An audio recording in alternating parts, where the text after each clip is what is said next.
నయనతార తన పెళ్లిని 'Nayanthara beyond the ఫెయిరీటేల్' పేరుతో డాక్యుమెంటరీగా తీయించారు. నెట్‌ఫ్లిక్స్‌లో వచ్చిన ఈ డాక్యుమెంటరీలో నయనతార, విఘ్నేష్ శివన్ ప్రేమ కథ, పెళ్లి వైభోగం అంతా ఉంది. నెట్‌ఫ్లిక్స్ 25 కోట్లు ఇచ్చిందట. బిజీగా గడుపుతున్న లైఫ్ లో చిన్న బ్రేక్ తీసుకుని ఎంజాయ్ చేయాలి అనుకుంటున్నారా? అయితే వెంటనే ఆర్వీ వెకేషన్స్ ప్రైవేట్ లిమిటెడ్ ని సంప్రదించండి. మరిన్ని డీటెయిల్స్ కోసం సంప్రదించండి 7997979960. 2022 జూన్ 9న పెళ్లి జరిగింది. ఈ జంటకు ఉలక్ ఉయిర్ అనే కవల పిల్లలు పుట్టారు. పెళ్లయ్యాక కూడా నయనతార స్టార్ హీరోయిన్గా కొనసాగుతున్నారు.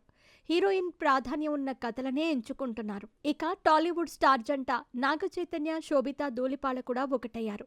2024 డిసెంబర్ 4న వీరి వివాహం హైదరాబాద్లోని అన్నపూర్ణ స్టూడియోలో జరిగింది. సినీ ప్రముఖులు హాజరయ్యారు. చైతూ, శోభిత పెళ్లి డాక్యుమెంటరీ కూడా వస్తుందని టాలీవుడ్లో టాక్ నడుస్తోంది. నెట్‌ఫ్లిక్స్ దీన్ని విడుదల చేస్తుందట.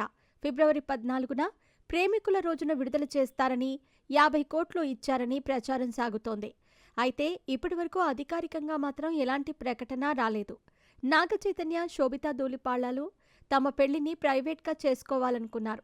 అందుకే అతి కొద్దిమంది స్నేహితులు, ప్రముఖులను మాత్రమే ఆహ్వానించారు. కాబట్టి ఇలా వస్తున్న వార్తలు ఊహాగానాలే అని కొందరు అంటున్నారు. మరి ఏం జరుగుతుందో చూడాలి.